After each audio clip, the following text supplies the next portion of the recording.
All right, coming to you from beautiful BC, British Columbia, and Mauri's in Nova Scotia out here. This is Left of the Valley 2.0. My name is Kevin, and some people want a perfect relationship, but I really just want a cheeseburger that looks like the one in the commercials. Joining me this time, got a friend of the show, Matt. Hi, Matt. How you doing? Hey, good afternoon. I'm Nice. happy to be here for the first time. Perfect. And we're going to have a very special show today, Matt. First of all, it's your first time on the show, so thank you, and thank you for joining us. And of course, we have Helen Green from Recovering from Religion. Helen, thank you so much for being on Left of the Valley. Thank you for having. You got a back end. No spare expense, man. You got the whole world's applause and everything. Oh man. So today we have a very interesting show. We're going to be talking about Roe versus Wade, and that's a hell of a subject to be talking about. And recovering from religion has a lot of things they want to mention, and they want to get that information out there. And I think we're just going to let you run the show, Helen. So you go right in, and first of all, maybe give us a quick bio as to who Helen Green is. Oh, sure.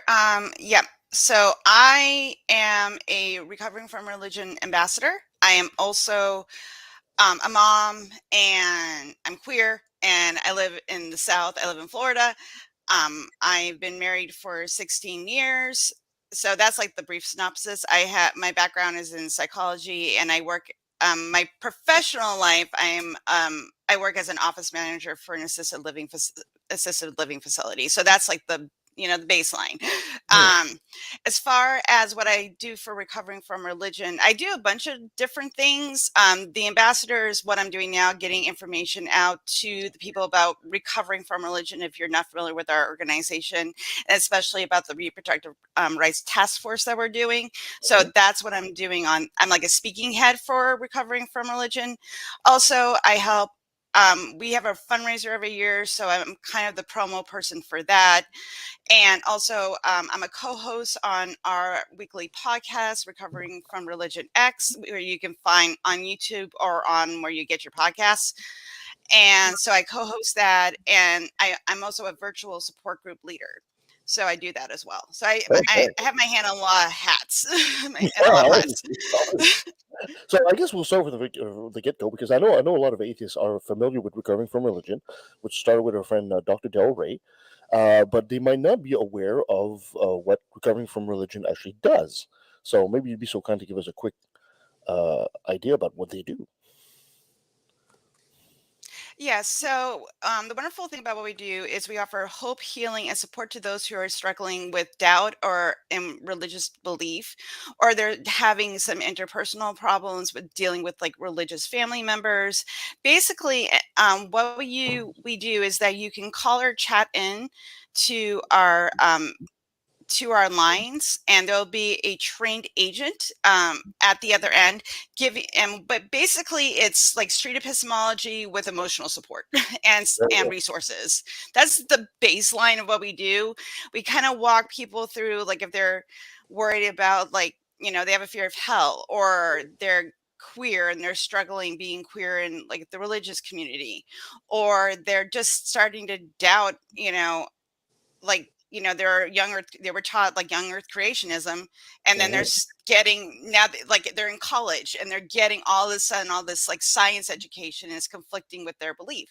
So we offer that support to those people no matter where they are on their journey through religion. And we don't deconvert, because that's really up to the person and what they want to do and make their own decisions. We wanted people to walk through the process naturally, like the rest of us had to do, and kind of work through those questions and stuff like that. So that's kind of what we do. We also have an online community that you can be invited into by an agent, and if you're queer, if you're a former Muslim, if you are Jehovah's Witness, Catholic, Baptist, whatever we talk, and those are people that are gone through going through the journey as well, that you can get support with whatever particular issue that you're dealing with. And then we have online support groups. They're run all over the United States, and we have like an Australian chapter, and we have a couple more opening throughout the world. And you can join those at any time. Like if we're running one in Philadelphia, you don't have to be from Philadelphia. You can just join the chat. And we're also trying to work on getting face-to-face support groups again as well. I run like a general virtual support group. I get people from all over the world in mine. So that's the one I run. I do that the first Sunday of every month. And you can find those all up on Meetup. Yeah, excellent. I mean, there's one thing also that as a lot of atheists come out, we have a tendency to feel alone and we feel like we're isolated. If you don't know what to do for the community, you can actually start your own chapter as well at Recovering from Religion, which I would Mhm. highly recommend people look into it because it's sorely needed. You're not alone. We're not alone. That's always been a big part of the show here. Nobody's alone in this. So, if you look up at Recovering from Religion, you can start your own chapter and help other fellow atheists like that. Yeah, if we are always looking for volunteers, and we will find a home for you. You don't have to do like what I do. If you're really good with tech stuff, video editing, you're really good with working on like apps and that sort of like technological side, or if you see gaps in some stuff that you're like, hey, I want to have this idea. This is what I would like to bring. We're always looking for people that want to help, and it's not a lot of time. Like the requirement is like 4 hours a month. I mean, I give more than that, and a lot of the volunteers give more than that, but it's not like it's going to consume your life to volunteer for us. Yeah, But exactly. like we have such a great community that you kind of get sucked in because like everybody is really kind and wonderful and really want to help people, so you kind of get drawn into it, honestly. Is the Recovering from Religion Foundation, is it like the parent entity for several other offshoots as well? Like, are you guys associated with like the Clergy Project, or Yes. that's Yeah, all one group? it's like they're adjacent to us. Like we're partnered with the Secular Therapy Project. We Yes. partner with the Clergy Project. Like we kind of all work together in that sphere because that's the community we're dealing with. We want to get people science-based, proven mental health, get connected with therapists if they're struggling, and we also want to help like the person behind the pulpit that it is maybe an atheist or having doubts, and you've learned your whole life just to be a preacher, and then all of a sudden you come to non-belief. What do you do?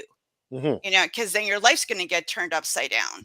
Yeah. So and we want to help those people as well transition out of the church and maybe get some job skills, getting back to school. How do you deal with family, your congregation, and give them and connect with other people in the clergy who've gone through it to give them those resources.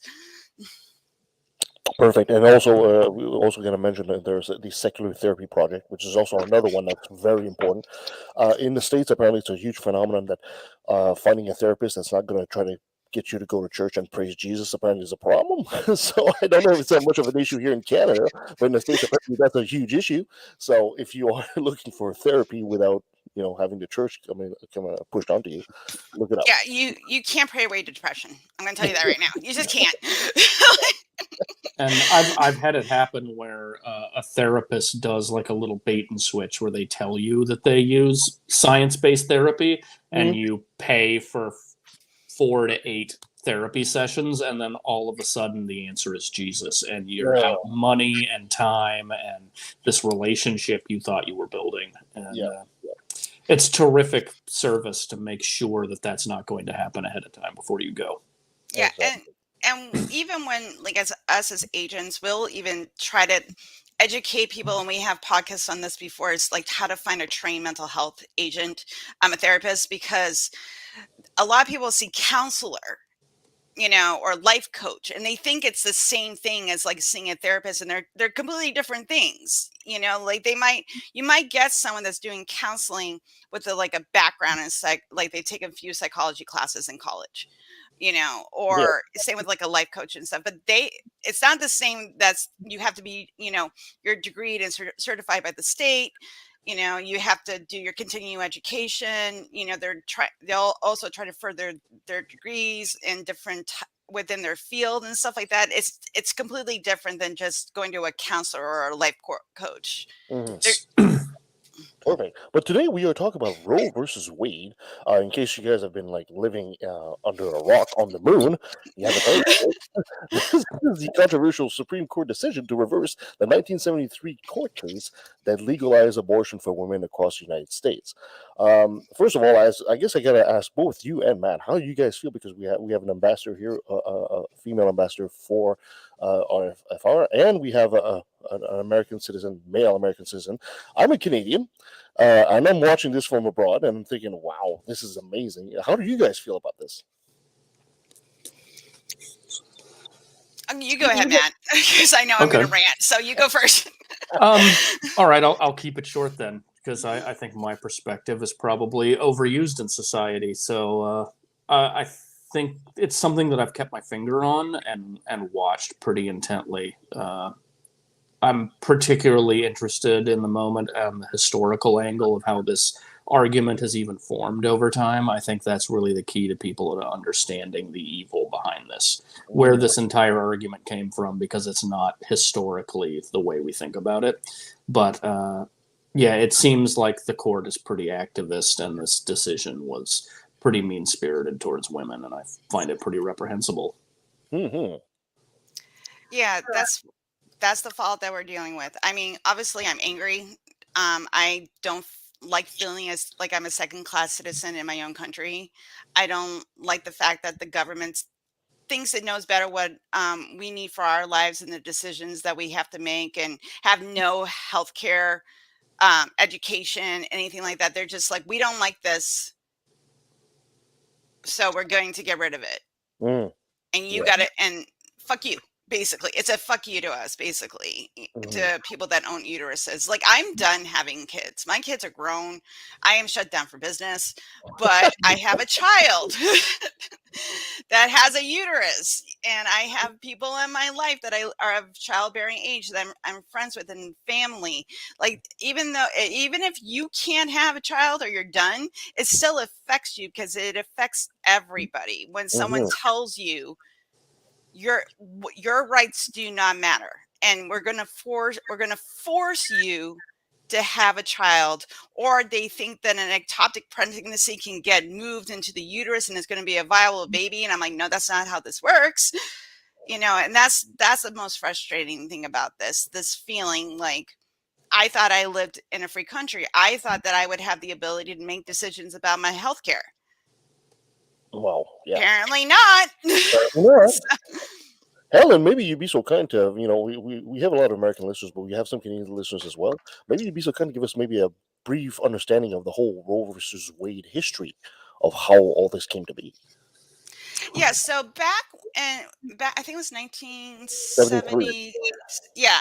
So this has been precedent for almost 50 years. And it was really a privacy issue. It wasn't when it went into the Supreme Court, it wasn't so much about like having a bodily autonomy. It was the right to privacy. That's how we got the abortion rights. Like, no one, the government or anyone else, should not be involved in anyone else's healthcare. It's a private matter. So we got abortion. So, we got the healthcare. Yay for us. And it was still an issue. It was still a state by state thing where they were trying to figure out, like, when can we have abortions, and, when is the fetus viable?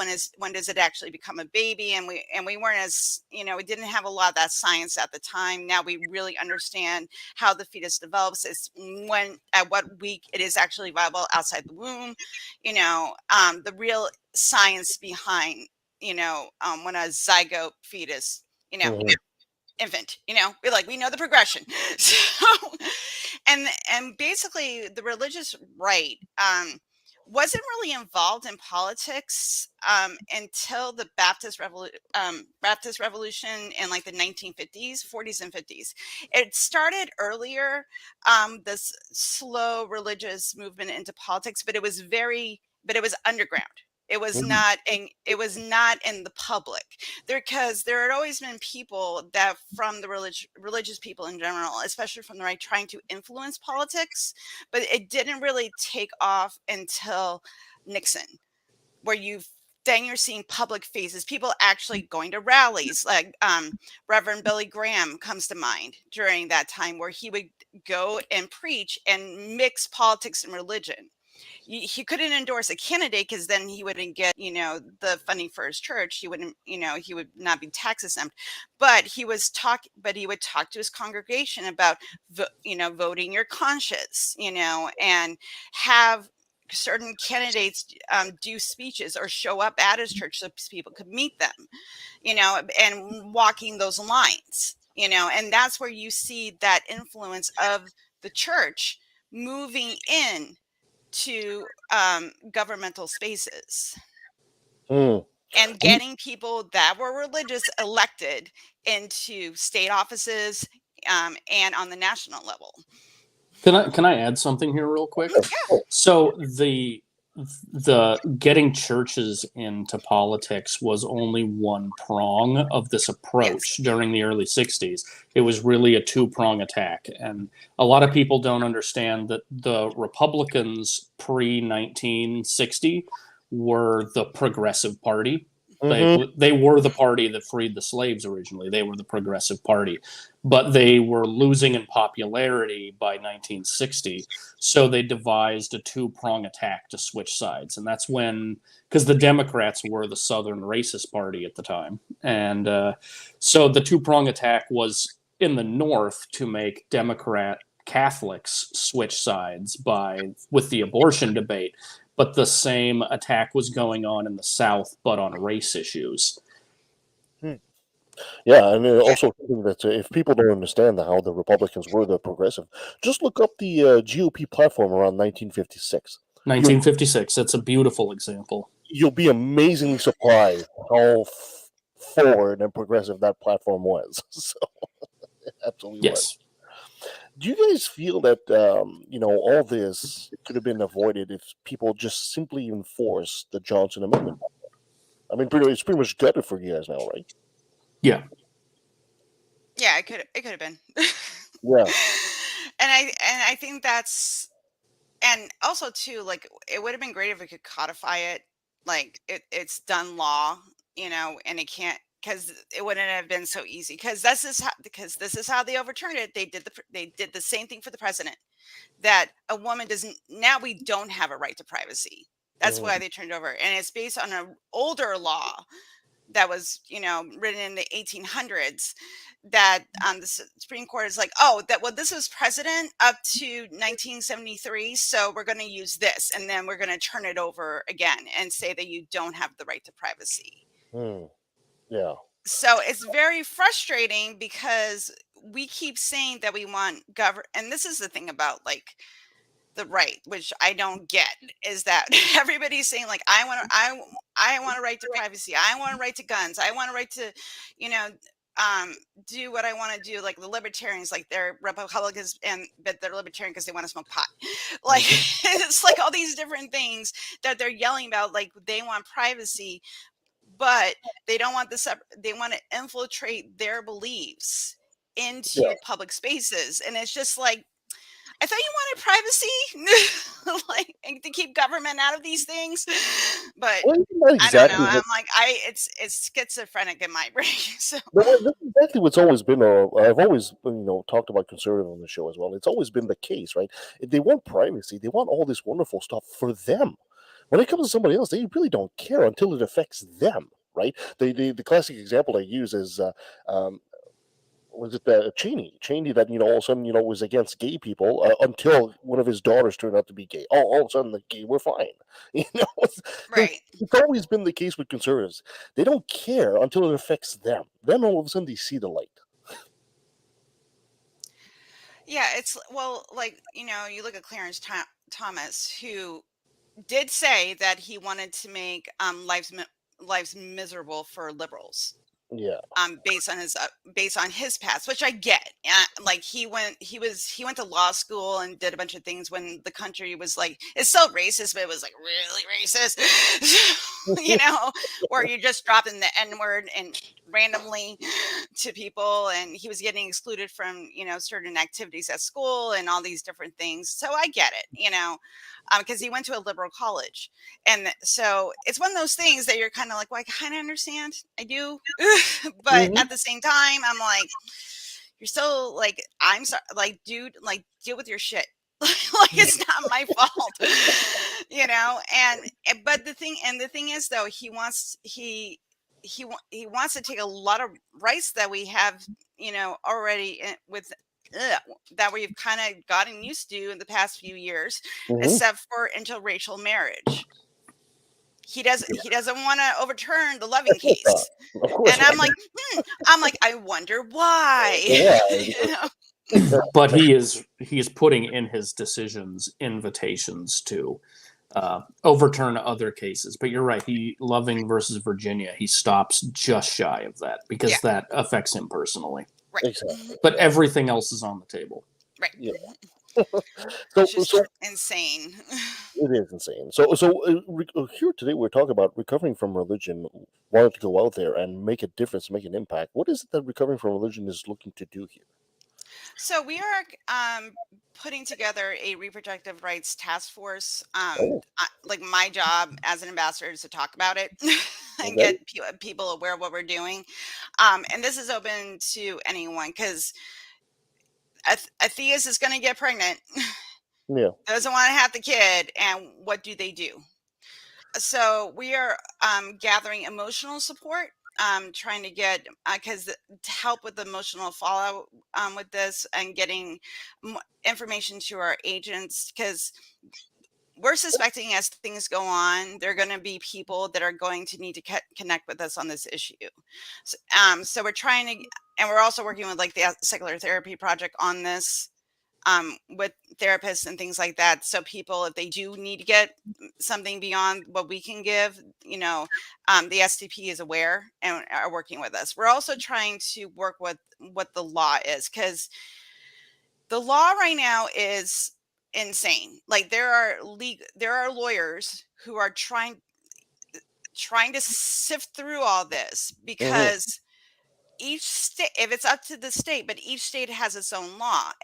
But let's say you're in Ohio, you need to have an abortion. It's legal there. You go to Indiana, get the abortion, and then what is that? Because you're a resident in this state, but you have a medical procedure in the other state. Now, usually that doesn't matter because we're used to going traveling around the country. No problem. Nobody's stopping you on a state border asking, why you going to Alabama? If you live in Georgia, nobody's asking you those questions, so that is something they're trying to sift through. They're trying to figure out, what exactly the legal consequences will be. Like if you're a gynecologist that performs an abortion, what the legal consequences is for that, what exactly it is a life threat to a mother. This is like a really serious, I'm kind of going a little bit off topic, but even when you say it's for like in Texas, for example, there was a case where this woman, this was before Roe v. Wade got turned over. She had to have an abortion because her fetus wasn't going to be viable.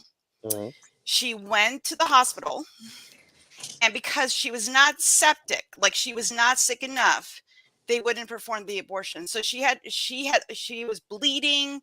She was weak. There was all these slow complications starting to happen, but she needed a fever. Basically, she needed to become septic before they would remove the fetus.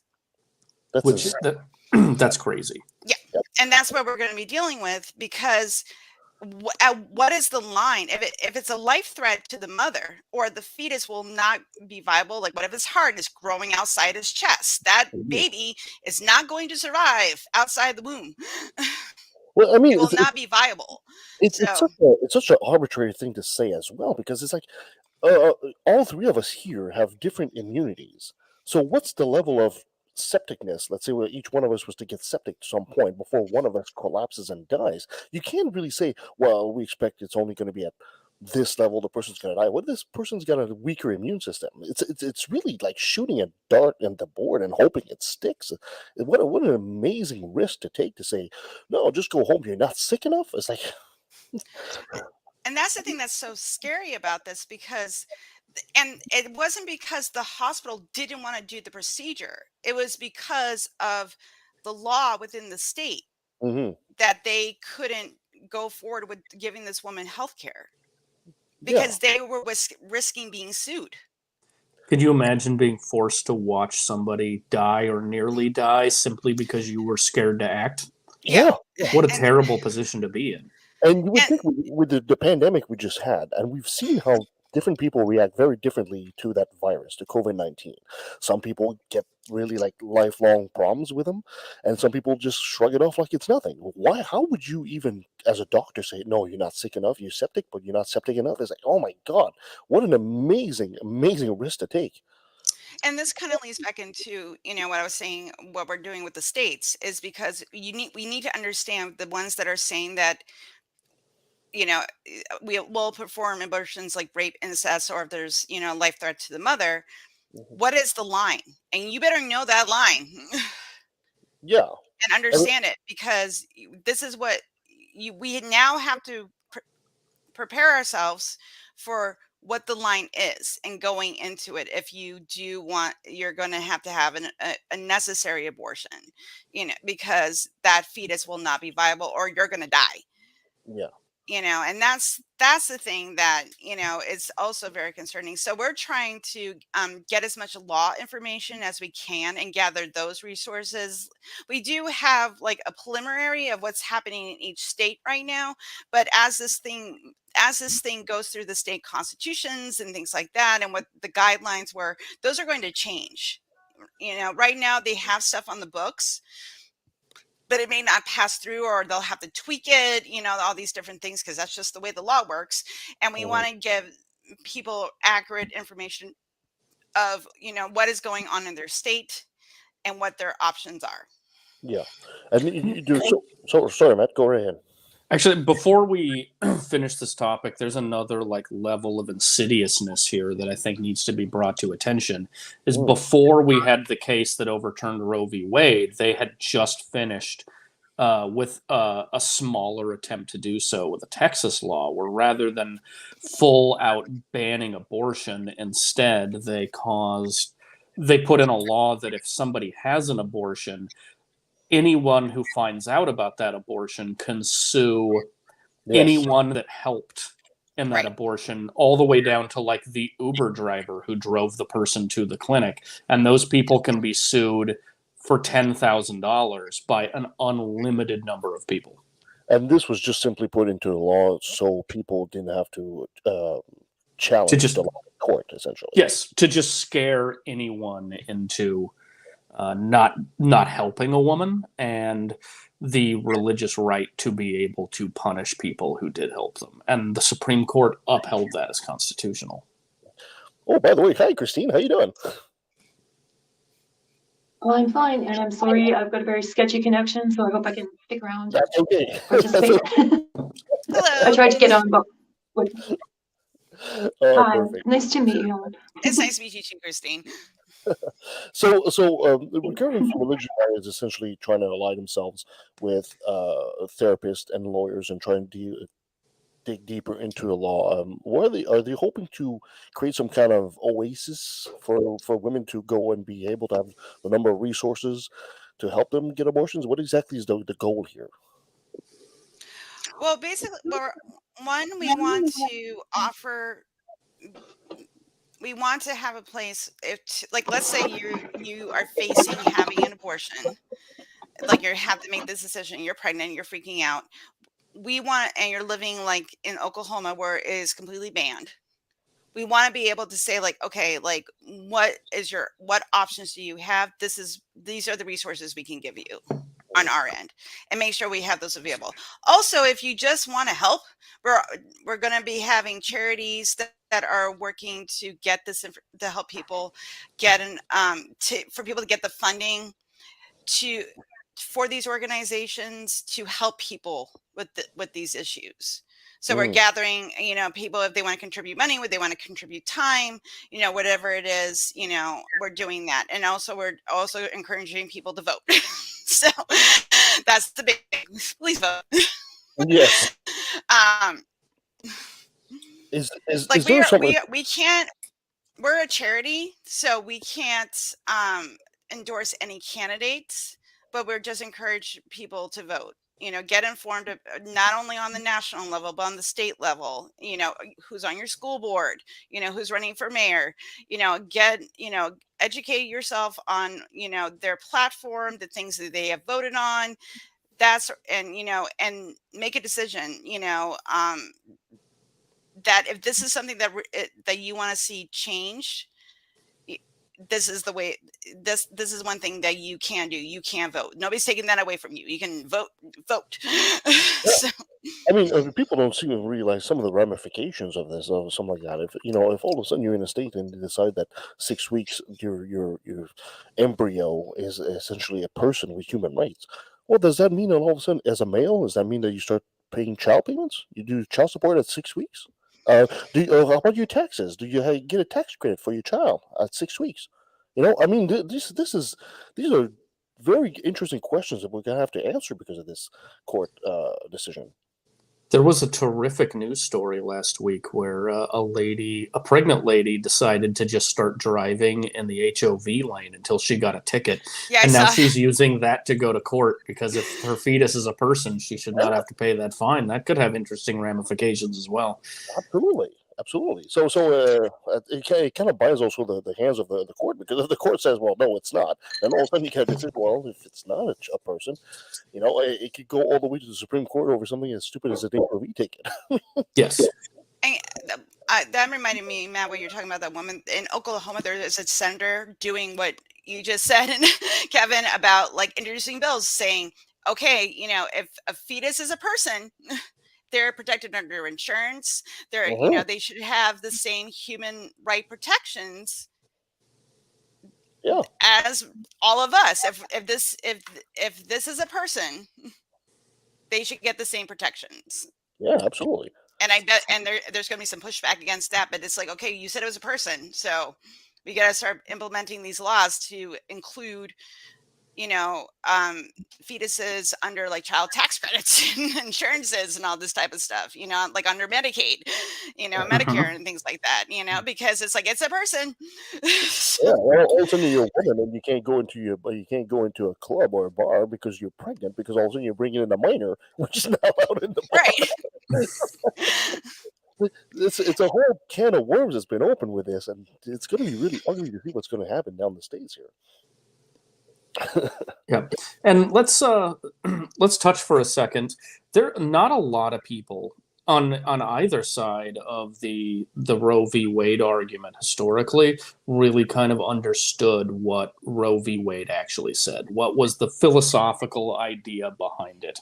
And like, what is like an easy way to explain what it was? I think it really makes sense to people once they hear like a distilled down in like 3 sentences what was Roe v. Wade. And this has been my understanding of it. I heard a lawyer explain it like this a few years ago, and tell me if I'm wrong. You're definitely more in tune with this subject than I am, but the way I heard it explained is that the court decided that what they were really weighing was the state's responsibility to protect its citizen versus the right to privacy.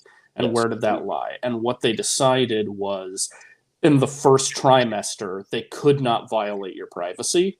And in the second trimester, they could put some limitations, but they ultimately couldn't take away your privacy.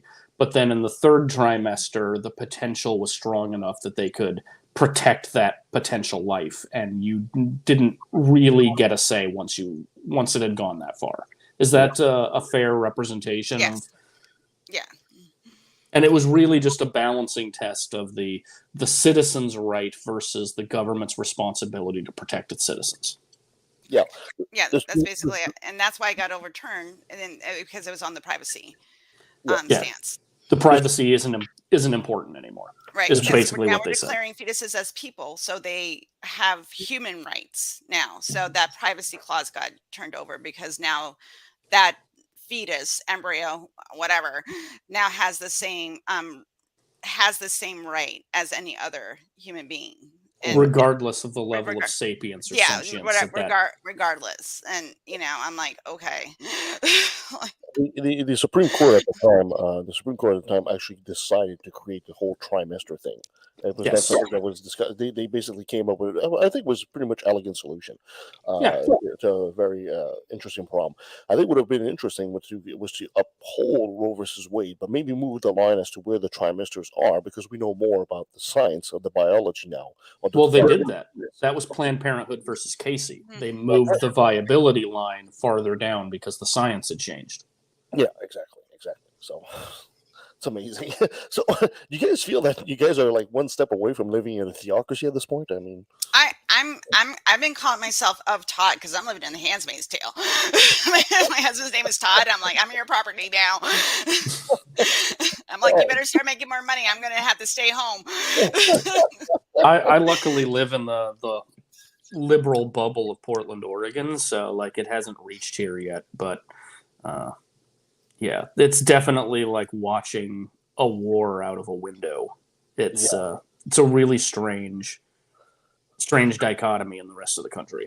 well, up here in Canada, I'm sure Christina will be able to attest this. It's a bit like living above a meth lab. So, my God, what the hell is going on down there? I think like it's one of those things. I'm sorry, like one of those things that like I like here in Florida, you have till 15 weeks to have an abortion, so there is some leeway.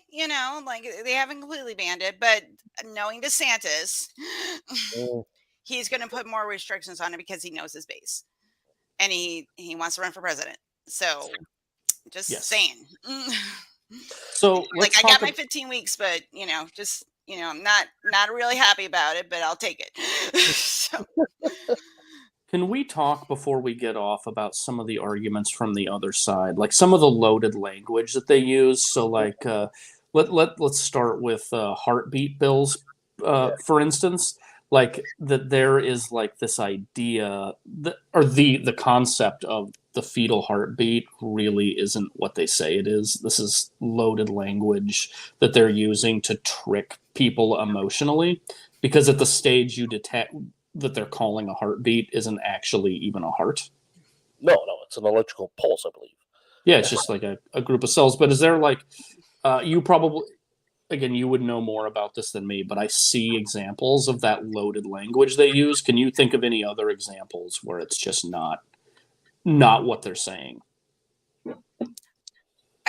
I think also too that I've heard it that they think that once the fetus gets to like it can feel pain, like at like 2 months. I'm like, no, that hasn't, can't, because that's the type of language they want to use, is that, that's why when they're doing their protests, they have like ripped apart fetuses on their signs and, all these different things, because they're expecting the people that don't know the arguments and don't know the science to be emotionally charged to switch over, especially those that are like, on the fence, and that sort of thing. And also too, that's going to drag you into an argument of semantics. And that's what they want to do, because I've been dragged into those arguments. I've been dragged into arguments with pro-life people where we're arguing semantics instead of arguing like, nope, like we should have a right to healthcare, and that's it. That's what we're talking about. The access to healthcare and people and women and people with the uteruses to make decisions over their own bodies and their own lives. That's what we're talking about. But they want to argue, like, well, what if you're like 30 weeks pregnant and, you decide you don't want to have a kid? I'm like, listen, no person that gets to 30 weeks is going, like, well, fuck it, I don't want this kid anymore. That does not happen. Like, if you got to 30 weeks, you have a nursery going, you've bought clothes, you've been working with your doctor, you've been doing all the testing, all that stuff. Like, you've been doing that. So, like, that argument is stupid. And if you do have to have one at 30 weeks, it's because something has gone horribly wrong, and this is going to be an emotional trauma for the parents. Yeah, exactly. So And And it's so amazing to me that it's the religious are making these arguments. I mean, even by their own history of their own faith and their own. I mean, there's a group here that comes here that every October they protest abortion, and the group of Christian. I usually go and talk to them, and I tell them something like, "What do you think about Numbers 5:11?" Well, for you guys that might not know, if you look at Numbers 5:11, it's an actual abortion spell in the book. Yes. There's a concoction and there's an incantation, and it's supposed to make the woman miscarry. It's an actual magic spell in the Yeah. book, in the Bible. Okay, and these Christians don't even know. They don't even know it's there. It's like, okay, well, you're here protesting abortion and all that, but you guys have a magic spell in your freaking holy book about it. I mean, talk about hypocrisy here. Yeah, the baby wasn't considered a human life until it received the breath of life, until it inhaled for the first time. The argument from the religious side is totally bogus. Absolutely. I mean, I believe according to Jewish tradition, it had to be 3 breaths, and then Yeah. it was considered a human being. Well, before that, it just wasn't. And there's even compensation laid out in the Bible that if you kill a child, it is one price, and if you cause a woman to miscarriage, it is a much smaller fee to pay for that crime because it is not a whole person. Yeah, exactly. Anyway, we could go about this forever, and I just love the hypocrisy of it. The hypocrisy of saying that this is a baby, this is precious, but at the same time, if this baby is so precious and you want to save life, and that's commendable if you want to do that, but shouldn't you also be doing programs for like education and programs to make sure these kids are fed and free lunches at school? And this is what the founder of your faith would have done. Not just say, well, you can't have an abortion, and then after that, well, screw it, you're on your own, kid. The hypocrisy of the faith is just absolutely amazing in my understanding. And those like pregnancy centers that are run by Christian organizations, Crisis pregnancy centers. crisis pregnancy centers. Like somebody was telling me, I can't remember who, because I've been talking about this so much, it's all starting to blur together. But like there was a woman that told them at after the baby's born, you don't have to help the mother beyond 9 months or 9 weeks. It was like under a year. Once that baby's born, and you give them a little bit of time, you can cut it off. Like, you don't have to keep supporting them, even though they're told, like, we'll help you. We'll help you get diapers and formula and clothing, and we'll help you with all that. But because also too they run on donations and stuff like that, the money's not going to be there. And also too, like, they just want you to have the fucking kid. They don't really care about the the next 18 years of you taking care of that child. Yeah, exactly. It's just a recruit for them as far as they're concerned. As far as their faith is concerned, it's just another possible Christian to have amongst their myth, and that's what the whole point of the religion is. It's a question of dominion. Right. And yeah, it's like, the quiverful movement, except that instead of having it in one family, they want to expand it out to the whole citizenship, make babies, y'all. We want Christians in this country. And I'm like, oh, okay. All right. I don't want that. But it's a forced birth movement, basically, what this is. And it's classist and racist and sexist. It's all the is's, this whole thing. What I find has been amazing about this is the international reaction to the overturn of Roe versus Wade. I mean, even here, the Prime Minister came out, and the German Chancellor came out, the French Prime Minister came out, and they basically said, "What the hell are you guys doing?" the U.S. have always placed themselves as being like the light of the world. It's like, you guys are going backwards there, like big time. That's the thing. I've never said that like America is like the end all be all of like countries or anything like that. But I got comfortable. I did. Like, I'm a 90s kid. I'm a Gen Xer. Like I had a, don't know, don't care attitude. I was kind of like, moving along, like things are all right, because when you're not paying attention to what's going on in the background, you get comfortable, and I'm not comfortable anymore. Yeah. Because I saw, like, when I deconverted and really started looking at the church and government and all this type of stuff, I'm like, holy fuck. This Yeah. is some messed up shit. And I saw the writing on the wall, and I was like, okay, I'm like, they're going to take it away. I know they're going to take it away. And boom. Because as soon as Amy Barrett got that seat, I was like, yep, there it is. There it is. It's even more blazing that all these judges are basically, said, no, Roe v. Wade's been codified not codified, but it's been like the law is around for 50 years, and we're not going to touch it. They all lied. All of them. Oh yeah, they lied like rugs. Amazing, absolutely amazing. And there should be something that says, if you're going to lie like that, and it's the Supreme Court, you should be able to be recalled or something, right? It is wild. And like, I understand, like, I don't know if I got pregnant now, if I would have an abortion, even if it was, legal law, because that's a personal decision that you have to make, what you're going to do. I'm in my 40s now, so it'd be a little bit of a higher risk pregnancy and stuff like that. But that's besides the point. These are real questions and real issues that people are going to have. And how do we deal with these things, and we're in a bad spot right now. We're coming out of the pandemic, inflation is up, wages aren't going up very much though, and then let's add a child that you might not be able to really take care of to the mix. And now your healthcare, the person, like, you're going to go to Planned Parenthood and want to get an abortion because you might not be able to take care of this damn kid.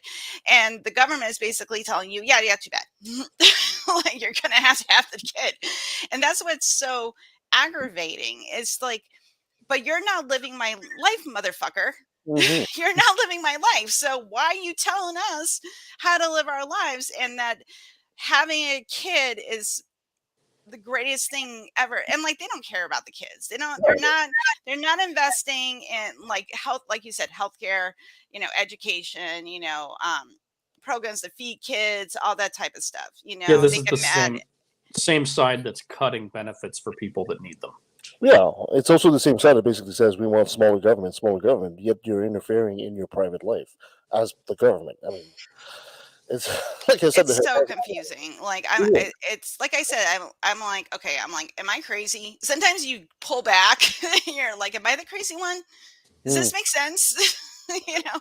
And then you're like, no, it doesn't make sense. You're not crazy. It's wild, and when you look at the history of it, when you see that slow burn that's been happening, especially took off with Reagan. Reagan was like, oh yeah, we're taking off now, and grooming young men in these like fraternities to get into positions of power in government and those side of things, so they can infiltrate these circles. Across the world. It's just not here. It is all over the world. That Christian nationalism attitude that's being infiltrated. It's like missionaries with power, going out, and influencing, policies and things like that throughout the world. And that's what's so disgusting about it, because we think it's just here, but it's a slow thing that they've been working on behind the scenes. So both of you are Americans, so I'm going to ask a question because as a Canadian, would this be a different situation if the U.S. had essentially, just like the rest of the Western world, socialized medicine? Or do you think we'd still be in the same boat? The court would still be, this is not a question of medicine so much, but more a question of culture? That's an interesting idea. I don't know. That we do have a law in the books that no federal money can go to pay for abortions. So, like, even though Planned Parenthood gets federal grants, none of that money can be used for abortions. So, I don't think that. I don't know. I mean, having socialized medicine may affect that over time, but under the current laws, I don't think that socialized medicine would help in that instance. Because it would probably just be an elective surgery. Yeah. Like you don't really need a nose lift. So it would probably be under that, umbrella of elective surgeries and stuff like that. It's weird. A good friend of the show, Randolph, was basically said that abortion is, properly classified. Now we'll put it back up here. Properly classified as a normal procedure here in Canada, and I thought, if it became a normal procedure in the States instead of something like you said more elective, maybe this fight wouldn't be happening. But it also seems to be a Christian thing as well, because like the difference up here is, for a politician to come up here and start talking about bringing abortion, the abortion argument, you basically committed like political suicide. You're done. You're done as a politician up here in Canada. So what now? Conservative politicians, what they're trying to do is that the leader will say, "Well, I'm not going to bring the argument, but if one of my backbenchers does, then we might discuss it." That's where they are at this point. So I was kind of curious if it was a question of politics in your mind, or if it was simply a question of, cultural thing with the Christians. There Most of is. it. Go ahead, I'm sorry. Matt. Go ahead. Go ahead, Alan. No, go ahead, Matt. It's fine. Okay. So there is an interesting thing going on in the background that has been happening for years, where we have, and I think this is something that people don't understand. So if you have a nonprofit organization that's set up that is tax exempt, but the donations to that organization, if it is called what's called a 501c3, their donations to it are also you can write it off on your taxes. And churches have a further protection. They are 501c3 religious organizations. So like if you tithe to your church, you can write that off of your taxes unless they talk politics. The one rule for a 501c3 is that you can't endorse political candidates or ballot measures, for instance. But there's no enforcement arm to enforce that rule anymore. We actually we were down to one person at the IRS who investigated those violations, and when they retired, George W. Bush didn't refill that position. And then even after that, because the right has such a stranglehold on the federal government, those positions were never refilled.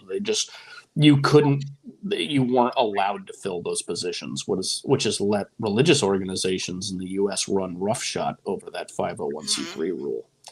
And then, but the difference, one more clarification on the 501c3 is that the religious addition to that means that they also don't have to keep books. Every 501c3 has to have a record of where every single dollar comes from and where it goes, but a religious organization does not. They are an information black hole, and you do not get to know what's inside of it.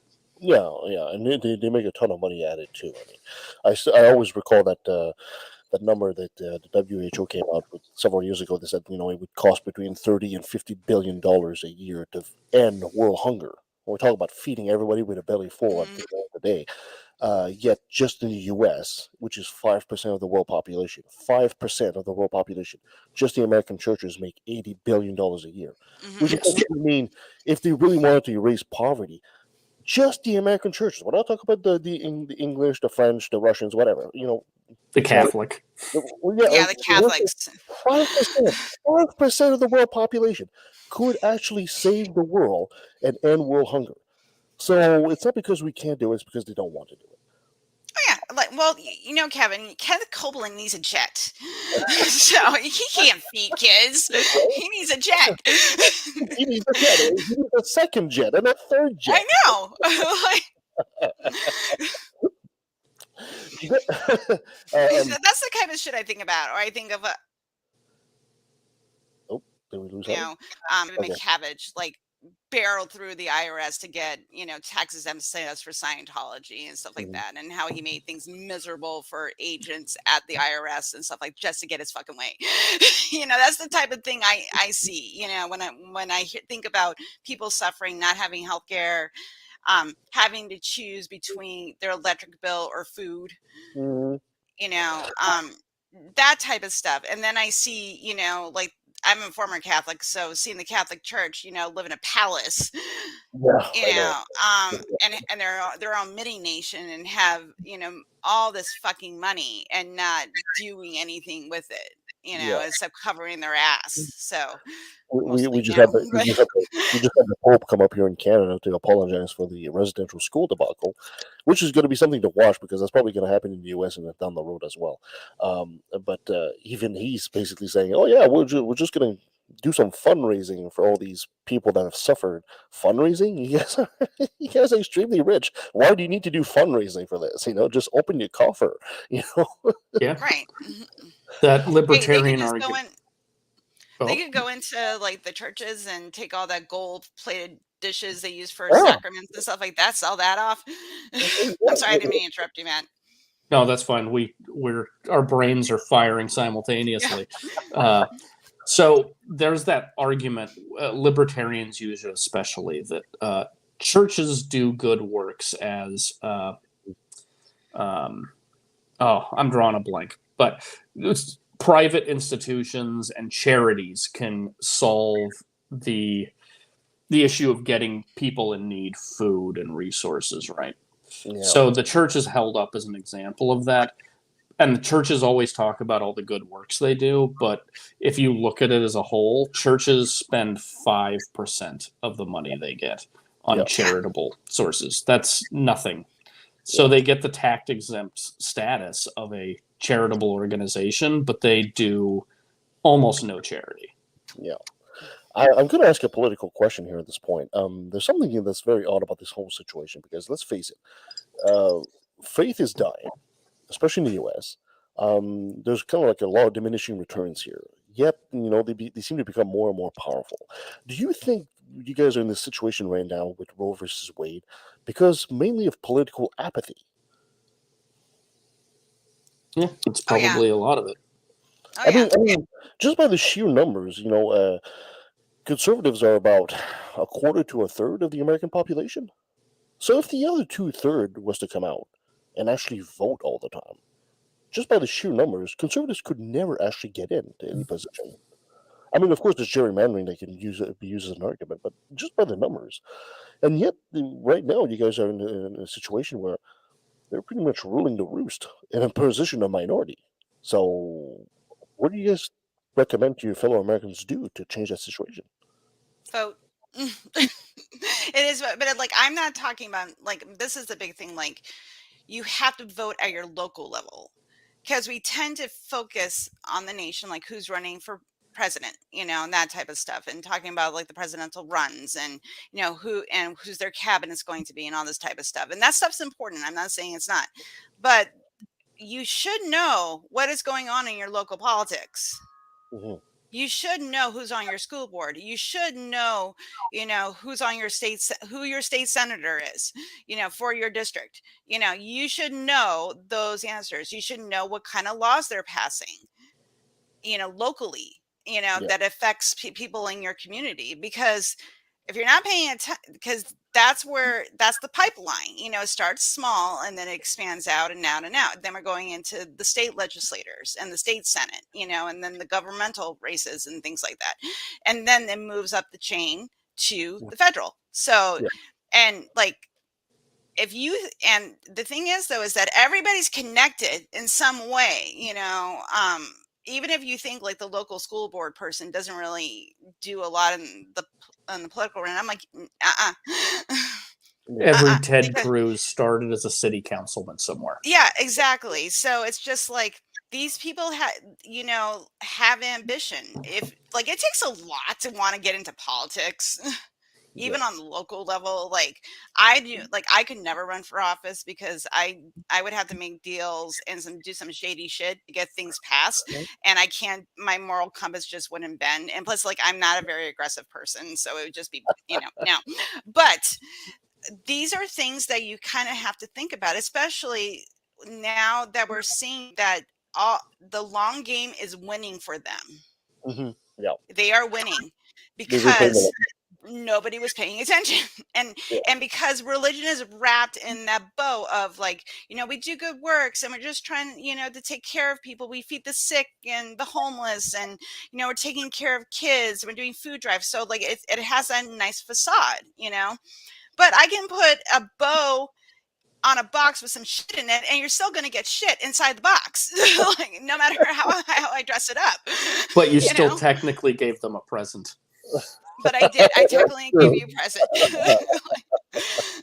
Oh man, and what?